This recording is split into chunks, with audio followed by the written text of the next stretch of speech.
শুভ সকাল বন্ধুরা। গতকাল খবরের কাগজে বেশ কয়েকটা ঘটনা পড়লাম এবং দেখে অবাক হয়ে গেলাম যে ক্লার্কশিপ পরীক্ষাতেও পরীক্ষার্থীরা পরীক্ষার হলের মধ্যে দুর্নীতি করার চেষ্টা করেছিলেন। কেউ মোবাইল ফোন নিয়ে ঢুকে পড়েছিলেন পরীক্ষার হলে, কেউ আবার চেষ্টা করেছিলেন যে টুকলি করতে। কিন্তু সব থেকে ভালো খবর সেটা হচ্ছে রাজ্যের পুলিশ এবং প্রশাসন অত্যন্ত কঠোর ব্যবস্থা নিয়েছে এবং যে সমস্ত অপরাধীরা রয়েছে তাদেরকে গ্রেপ্তারও করেছে। দেখুন, এই যে খবরটার প্রকাশিত হয়েছে যে ক্লার্কশিপ পরীক্ষায় হল থেকে ধৃত 6, এখানে উত্তরবঙ্গ সংবাদে প্রকাশিত এই খবরটা। এখানে বলা হচ্ছে যে পরীক্ষার্থীরা ক্লার্কশিপ পরীক্ষার সময় মোবাইল ফোন নিয়ে পরীক্ষার হলে ঢুকে পড়েছিলেন, সেখান থেকে গ্রেপ্তার হয়েছে।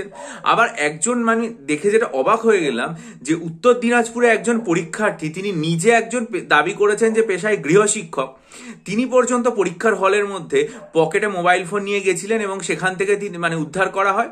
আর তারপর ঊর্ধ্বতন কর্তৃপক্ষকে জানানো হয়, পরীক্ষা তাকে বাতিল করে দেওয়া হয়েছে এবং তাকে পুলিশের হাতে তুলে দেওয়া হয়েছে। তাকে 14 দিনের জেল হেফাজতের নির্দেশ দেওয়া হয়েছে।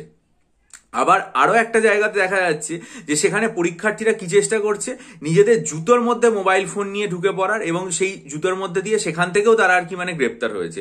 এই একটা খবর দেখলাম। আরো একটা খবর যেটা দেখলাম সেটা আপনাদেরকে দেখাতে চাই, যে সেখানে প্রায় দেখা যাচ্ছে প্রায় 19 জন মতো পরীক্ষার্থী সেখানে গ্রেপ্তার হয়েছে।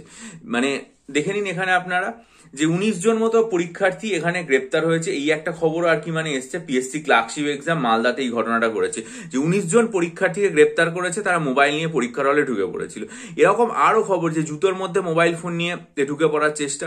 তবে প্রত্যেকটা ক্ষেত্রেই যেটা সব থেকে বড় কথা বলা হয় এবং যেটা পিএসসি এবং রাজ্যের পুলিশ এবং প্রশাসনকে যেটা ধন্যবাদ জানানোর ব্যাপার, যে যারা যারা এই সমস্ত অপরাধমূলক কাজকর্মে জড়িত, যারা যারা এই সমস্ত দুর্নীতি পরীক্ষার হলের মধ্যে করার চেষ্টা করেছে, তাদেরকে পুলিশ এবং প্রশাসন থেকে গ্রেপ্তার করা হয়েছে, তাদের এগেনস্টে এফআইআর করা হয়েছে এবং তাদের নিশ্চয়ই পরে আইনানুগ ব্যবস্থার মধ্যে দিয়ে, বিচার ব্যবস্থার মধ্যে দিয়ে গিয়ে ভবিষ্যতে কঠোর থেকে কঠোর দণ্ড বা শাস্তি যাতে হয় সেইটার ব্যবস্থা করা হবে। অবাক লাগে যে এত দিকে বারবার সচেতনতার প্রচার চলছে যে না, কেউ কোনো দুর্নীতি করবেন না, যাতে দুর্নীতি না হয় তার জন্য পাবলিক সার্ভিস কমিশন থেকে এতগুলো গুরুত্বপূর্ণ পদক্ষেপ নেওয়া হলো, প্রশ্নপত্র বাইরে দেওয়া হলো না, এত রকম সচেতনতা চারিদিকে সোশ্যাল মিডিয়াতে চলছে, তারপরেও এই সমস্ত পরীক্ষার্থী যারা, তারা এই ধরনের দুর্নীতি করার চেষ্টা করছে। যে পরীক্ষার বিজ্ঞপ্তি গত বছর প্রকাশিত হয়ে গেছিল, সেই পরীক্ষার পরে এতদিন প্রস্তুতির সময় পাওয়া গেল, হিসাব যদি করে দেখা যায় তাহলে প্রায় 1 বছর ধরে প্রিপারেশনের সুযোগ পাওয়া গেছে। তারপরেও যারা এই ধরনের দুর্নীতি করছে, খুব স্বাভাবিকভাবেই ধরে নেওয়া যায় যে তারা পরীক্ষাতে আদৌ তারা কোনোদিন পাশ করার যোগ্যতাও অর্জন করতে পারবে না। তাহলে তাদের পরীক্ষার ফর্ম ফিল আপেরই বা কি প্রয়োজন ছিল, আর তাদের পরীক্ষা দিতে যাওয়ারই বা কি প্রয়োজন ছিল, আমি অন্তত বুঝতে পারলাম না।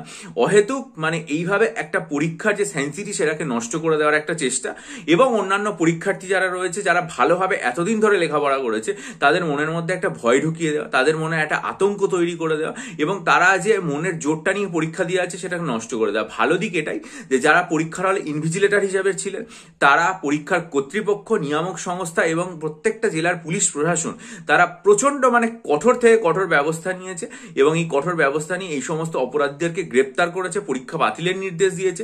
আশা করবো যে ভবিষ্যতে আইনানুগ বিচার প্রক্রিয়ার মধ্যে দিয়ে নিয়ে গিয়ে তাদের এমনই শাস্তি হবে যাতে ভবিষ্যতে এই ধরনের অপরাধমূলক কাজকর্ম করার কথা কেউ স্বপ্নে ভাবতে না পারে, দিবা স্বপ্নেও ভাবতে না পারে। বাস্তবে করা তো অনেক দূরের কথা।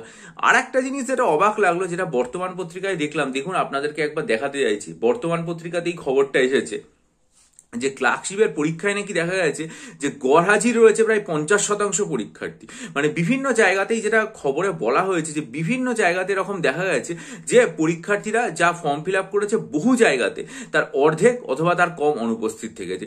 আমি যেটা বুঝলাম না সেটা হচ্ছে যে আপনারা যদি পরীক্ষা নাই দেবেন, পরীক্ষা যদি দেওয়ার আপনাদের বাসনাই না থাকে, তাহলে ফর্মটা ফিল আপ করার দরকার ছিল না। তার কারণ হচ্ছে যে তাহলে তো সেই 7 লক্ষ মতো পরীক্ষার্থী হতো না, এবং 7 লক্ষ পরীক্ষার্থী না হলে পরীক্ষাটাকে 4টে শিফটে করারও প্রয়োজন হতো না। হয়তো দেখা যেত পরীক্ষাটা মোটামুটি ম্যাক্সিমাম 2টো শিফটে, অর্থাৎ একদিনের মধ্যেই পুরো ব্যবস্থাটা শেষ হয়ে যেত।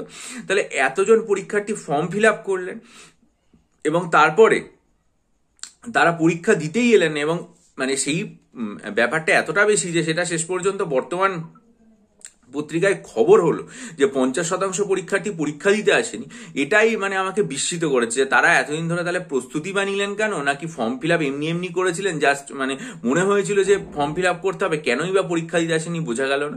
বহু পরীক্ষার্থী আমাকে এই কথাও জানিয়েছেন যে কোনো কোনো ঘরে হয়তো 24টা সিট আছে, সেখানে হয়তো দেখা যাচ্ছে 10 জন মাত্র পরীক্ষার্থী উপস্থিত হয়েছেন, এরকম নাকি অবস্থা। এবং বিশেষ করে 3rd এবং 4th শিফট, অর্থাৎ মানে রবিবার দিনের যে দুটো শিফট, সেই দুটো শিফটে নাকি পরীক্ষার্থীদের উপস্থিতির হারটা মানে উল্লেখযোগ্য রকম কমে গেছে। আমি জানি না যে এটার পেছনে কি কারণ আছে, আপনারা জানলে নিশ্চয়ই আমাকে কমেন্ট সেকশনে জানাবেন। তবে যাই হোক, আজকে এই দুটো খবর দেখলাম। তবে আলোর রেখা এটাই যে যারা অপরাধী, যারা অপরাধমূলক কাজকর্ম করতে চেয়েছে, যারা দুষ্কৃতকারী, তাদের এগেনস্টে পরীক্ষা নিয়ামক সংস্থা, পাবলিক সার্ভিস কমিশন এবং যারা পরীক্ষায় গার্ড ছিলেন, আর সবচেয়ে যেটা বড় কথা সেটা হচ্ছে এই যে পুলিশ এবং প্রশাসন কঠোর থেকে কঠোর ব্যবস্থা নিয়েছে এবং তাদের গ্রেপ্তার করেছে, বহু ক্ষেত্রে এফআইআর করেছে, কারোর জেল হেফাজত হয়েছে। এবং আশা রাখবো যে ভবিষ্যতে এই ধরনের যে দুর্বৃত্তায়ন, পরীক্ষাটাকে নষ্ট করে দেওয়ার যে চেষ্টা এবং পরীক্ষার্থীদের ভবিষ্যৎ নিয়ে ছিনিমিনি খেলার যে চেষ্টা, সেটা এমন একটা আইনানুগ প্রক্রিয়ার মধ্যে দিয়ে গিয়ে এমন একটা শাস্তি হবে যাতে কেউ আর ভবিষ্যতে করতে পারবে না।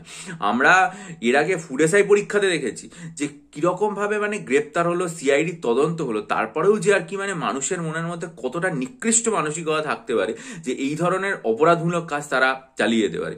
যাই হোক, এই দুটো খবর আমি দেখলাম এবং মানে অনেকেই বলছিলেন এই ধরনের কথা, পেপারে দেখার পর আমি আপনাদের সামনে জিনিস দুটো তুলে আনলাম।